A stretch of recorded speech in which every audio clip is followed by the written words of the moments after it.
reaching out, and it's great to be chatting. Oh, well, just to explain the reason why I reached out, your books and your energy are just totally superb. And what I really love is that you explain the journey through work through a robot. And I just wanted to get a feel for what made you come up with that idea and what prompted you to look at this.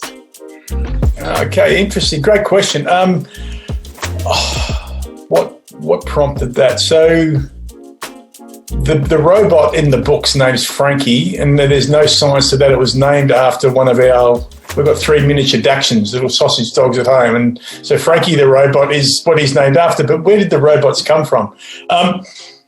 In the book, and I guess having studied sort of management styles for a long time and sort of management systems, is that we work in a very robotic system. It's 100 years old. It was brought into place when we were standing in production lines. We were seen as units of labour. We were basically undertaking robotic activities to get things done. So it was like, how many widgets can Michelle knock out in a day? Well, that's great. And let's see if we can just turn her up, speed up a little bit as a robot, we might be able to get some more. And how many can we get at a mark? And so there's this whole idea that we have been treated like robots for a long time, and we still are today to an extent. The other thing is that I always think this too, is that because I believe that leadership is taught, you can learn it, and you can learn different ways.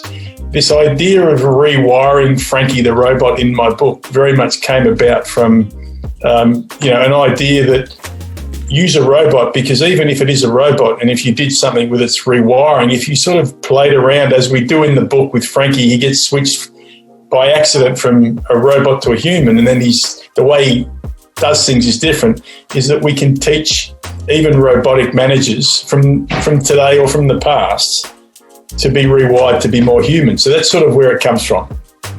And is that what's inspired your T-shirt? Because I love your T-shirt. What's your part in this mess? Look, my T-shirt is inspired by a dear friend and a professor at the Harvard Kennedy School by the name of Marty Linsky. And it's a question that Marty asked me when I attended the Adaptive Leadership Program in 2014. I think I was bitching and moaning and whinging about something at the time, almost playing the victim.